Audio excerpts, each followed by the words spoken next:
For those who may not know, Twitch plays are when games are collectively played by Twitch users on stream. Every action typed in the chat is either placed in the game, or only the most popular command over a short duration is entered. As you can imagine, Twitch plays can be chaotic and full of trolls. But oftentimes, they are entertaining, and when people come together to defeat a particularly hard boss or section, it's downright mesmerizing.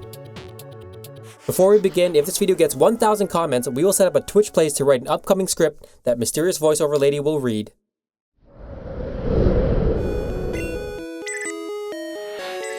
Let's start with the most popular, just so we can see how invested these communities can get.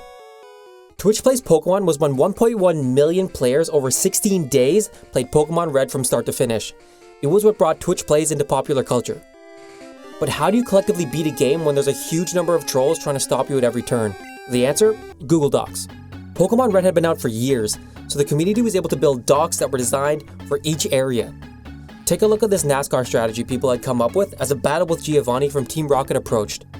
The community had discovered that making left turns doesn't hurt their progression, and it should be spammed if too many trolls try to spoil the game. Perhaps the best moment in Twitch Plays Pokemon history was the takedown of Rival Blue. Even watching today, it's both exciting and anxiety-inducing. Look at chat furiously type on the right. They're preparing for the end. In the final moments, watching Twitch chat try to swap in Zapdos to fight Blue's final Pokemon Blastoise is filled with suspense. Because once they can, the fight is over. Eventually they did, they got an AAJ in there, and they were able to take out Blastoise with a single Thunder Shock. It was victory at last.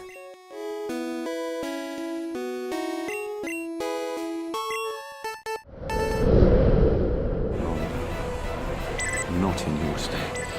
Beating a turn-based Game Boy game is hard enough, so why not try a game from one of the most notoriously hard developers on the planet?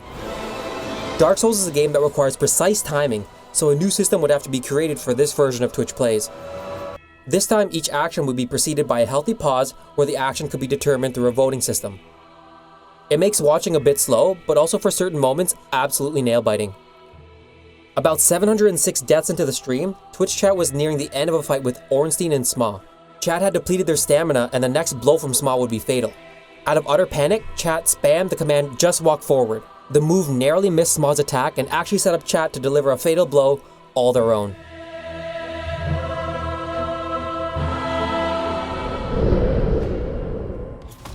PUBG is an online battle royale, which means no pausing before taking actions and no Google Docs for upcoming sections of the game.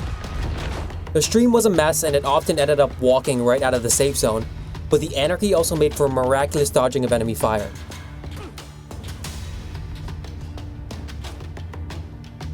In one match, Twitch found itself in front of an inactive player. Finally, in a fair fight, chat used their bare fists and achieved their first kill. Not quite a winner-winner chicken dinner, but an accomplishment all the same. Sometime later, Twitch Plays Battleground did manage to kill a player at their keyboard, but it was a team kill. This did appear to create a thirst for more blood because those ill-fated teammates who came by to revive the downed player got a taste of the same medicine.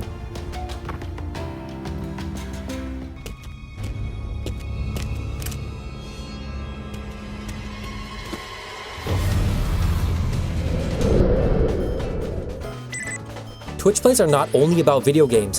One Twitch user went so far as to buy a ClawArcade, fill it with toys, and rig it so that chat could play. This Twitch Play had every chat input as an action instead of polling for a vote.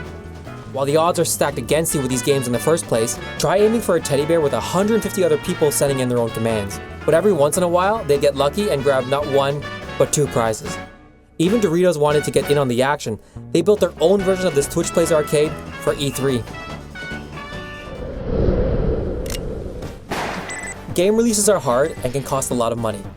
Much like how Apex Legends successfully released the game by leveraging the power of Twitch influencers, PunchClub released the game as a Twitch play before making it available for purchase. PunchClub is a sporting management simulator where players eat, sleep, and dream boxing. They have to make friends, buy meals, build gyms, and win fights.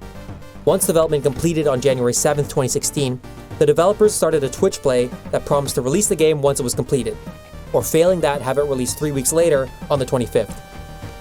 Twitch beat the game in 36 hours. 1 month later, developer Lazy Bear Games announced that they had sold over 250,000 copies to a tune of over $2 million in revenue. As a result, they announced an expansion would be released a month later for free. The expansion would include a Twitch integration that let players bet virtual currency on fights and would unlock in-game content.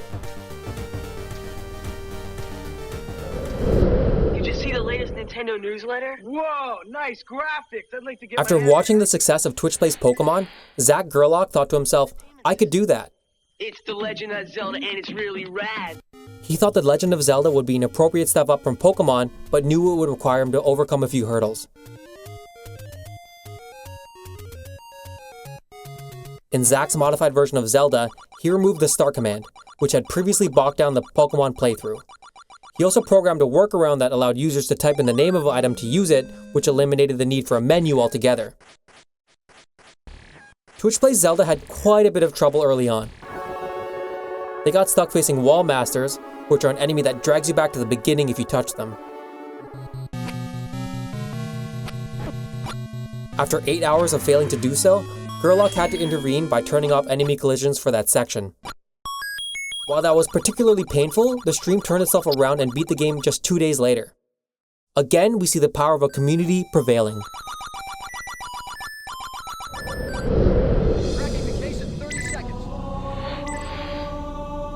Now let's turn our eyes to the first time TwitchPlays tried to do a 3D game. At this point, Twitch had beaten many early Pokemon and Legend of Zelda titles, but nothing that required anything close to aiming a reticle. TwitchPlaysHalo had, let's say, a bit of a learning curve. While any Twitch play will have its fair share of random wandering, this one had a lot of wasteful shooting and a skinny bridge that took the stream hours to beat. Some sections are just ripe for trolls to do their worst. Eventually they did beat the game, but maybe shooters like Doom or GoldenEye would have been a better start for TwitchPlay's first foray into 3D games. We're cutting it close.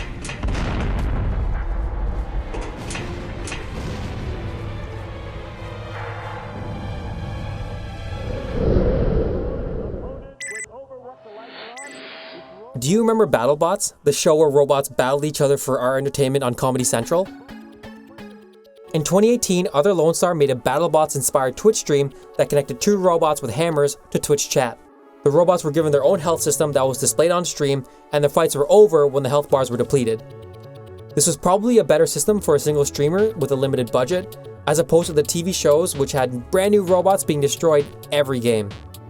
While it wasn't always the most exciting, TwitchPlays robots shows the kind of experimentation that this medium is ripe with. Oh yeah, I hope he goes after the Dalmatian. In the early moves of Game 6, Following in the footsteps of Deep Blue, the chess computer by IBM, Twitch chat took their sights to the game of chess and the British Grandmaster Simon Williams. While the power of the hive mind shouldn't be a surprise anymore, beating a Grandmaster is no easy task. In the first game, which Williams called tense, the Grandmaster won a tight match. In the second game, the Grandmaster blindfolded himself, kept all the movements in his head, and easily defeated the 500 people in chat.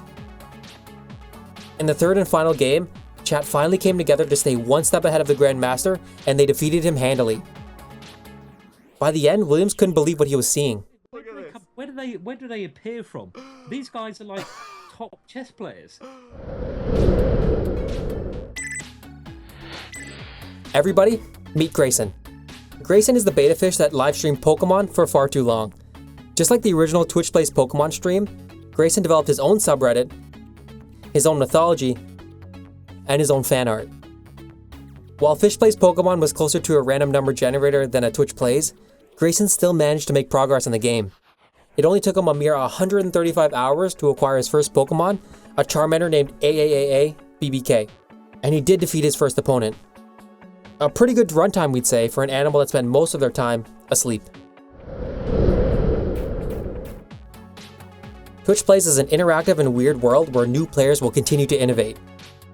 We're excited to see where this can head. But as we end this video, we would like to take a moment to praise our Lord Helix and present him with Reddit fan art.